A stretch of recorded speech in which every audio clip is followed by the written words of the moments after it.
ఈరోజు దాదాపు 351 కోట్లు. ఇది కాక వేటమిత్రుల పట్టణానికి 45 కోట్లు, 7 లక్షల లీటర్ల ట్యాంకులు 2, అదేవిధంగా 6 లక్షల లీటర్ల ట్యాంకులు 3, 5 లక్షల లీటర్ల ట్యాంకులు 2.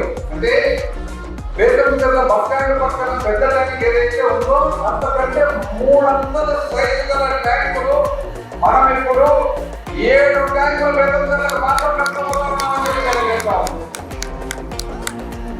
32 కిలోమీటర్ల దూరం నుంచి నీటి ఇక్కడికి తెచ్చి 45,000 ఇళ్లకు మన నియోజకవర్గంలో ఇంచుమించు 45,000 ఇళ్ళు అయితే దాదాపు 3 లక్షల మంది జనాభాకు నీటి రూపంలో ఉన్న ఇంటికి అని చెప్పి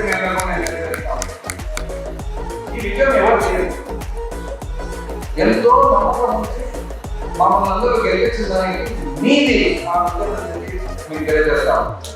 ఇదే కాక డోను పట్టణానికి గాజుందన ప్రాజెక్ట్ నుంచి సురక్షితంగా ఇబ్బంది లేకుండా నీళ్ళు వచ్చేదానికి గాజుందన ప్రాజెక్టు సామర్థ్యము 1 టీఎంసీ పెంచి, అదేవిధంగా ఫ్యాక్టరీ మండలానికి పార్టీ నుంచి పివి నరసింహారావు గారు ప్రధానమంత్రిగా ఉండగా 6,60,00,000 1997లో శాంక్షన్ చేస్తే 6,60,00,000 1997.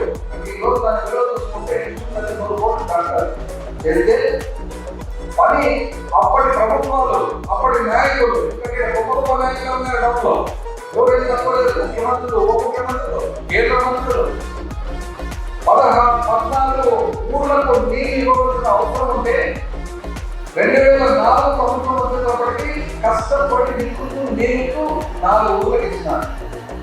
యాదగిరికి, కోరుడికి, మాతోటికి, మాటలకి ఇస్తే 2014 వచ్చేటప్పటికి ఆ 4 ఊర్లు కాస్త 2 తగ్గిపోయాయి. కోరుడికి, యాదగిరికి 2018 వచ్చేటప్పటికి ఆ 2 ఊర్లకు కూడా నీళ్లు 3 రోజులు 4 రోజులు ఒకసారి బయటకు పోతుంది. 2019లో మన ప్రభుత్వం వచ్చిన తర్వాత అప్పటి నుంచి ఇప్పటికీ